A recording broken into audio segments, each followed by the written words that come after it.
salaamaaleykum mbokku Sénégal man Ibrahima Fall maa ngi dëkk bopp fii donc maa bëggoon tey ñëw seede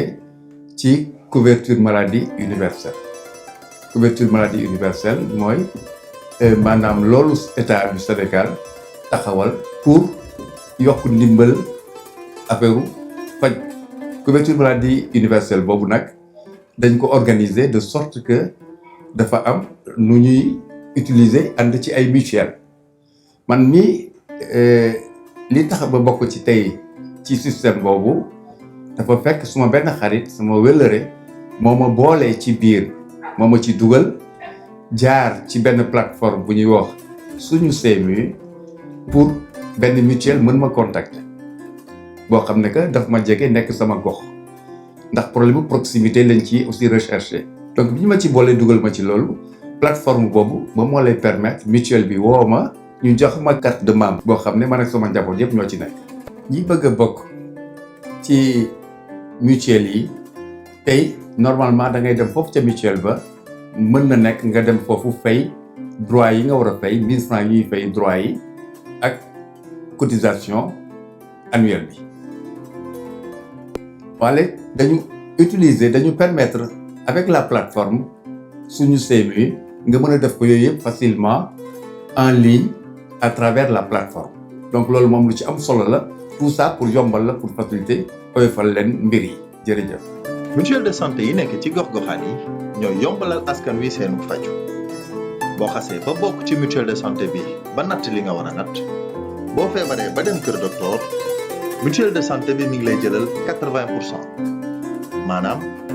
téeméer bu ci nekk yaa ngi fay ñaar fukk donc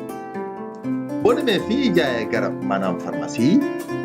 sa njëgu ordonnance mutuelle bi mi ngi la ci jëlal 50% maanaam tey sa ordonnance bu nekkoon ñaari junni yaa ngi fay junni donc. pour yombalal askan wi seen bokk ci biir mutuelle yi agence nationale de la couverture maladie universelle dafa teg benn jumtukaay bu bees bu ñuy wax sunu CMU ak sunu CMU soxlatoo déplacé wu jëm ci mutuelle bi pour bokk wala pour fay say droit d'adhésion ak say cotisation mën nga nekk ci sa biir kër nga fay say droit d'adhésion ak say cotisation ana naka lay demee da ngay dem ci www.sunusemi.com nga dugg ci biir site bi boo xasee ba dugg ci site bi mën nga créer compte ci compte boobu nag ngay choisir mutuelle bi nga bëgg a bokk nga fay ci say droit d'adhésion ak say cotisation pour mën a fay loolu mën nga utiliser say carte Visa wala Mastercard mën nga tamit utiliser portefeuille électronique yi ñu gën a xam maanaam Orange Money wala yeneen yu ci mel ni Jula yëpp wala Poste Cash. plateforme sunu CMU bi day yombalal askan wi seen bokk ci biir mutuelle te ñëpp mën nañ koo utiliser muy borom kër gi nekk ci kër gi te bëgg a dugal ak njabootam ci biir mutuelle bi muy borom entreprise bi bëgg a dugal njabootu liggéeyukaayam ci biir mutuelle bi muy ki nekk bitim réew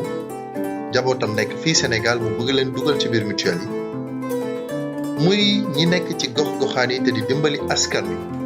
di leen jàppale ci wàllum faju te bëgg di leen dugal ci biir mutuelle yi ñii ñëpp mën nañ utiliser plateforme sunu CMU bi dañuy dem ci www.sunusemi.com ñu tànn lim bi ñu bëgg a dugal ci biir mutuelle bi fayal leen seen droit d'adhésion fayal leen seen cotisation. beneen solo bi plateforme bi am mooy ñi ngi ci période mbas te jamono mbas bi ñu toll nii nit ñi ngi digle dandante ak toog ci kër yi suñu kéem kàttan kon bu ñu tegee benn plateforme boo xam ne day dimbali nit ñi ñu bokk ci biir mutuelle yi fay seen adhésion fay seen cotisation te duñu bouger loolu da di plateforme boo xam ne dina dimbali nit ñi ñu xeex mbas mi ñu nekk jërë ngeen jëf.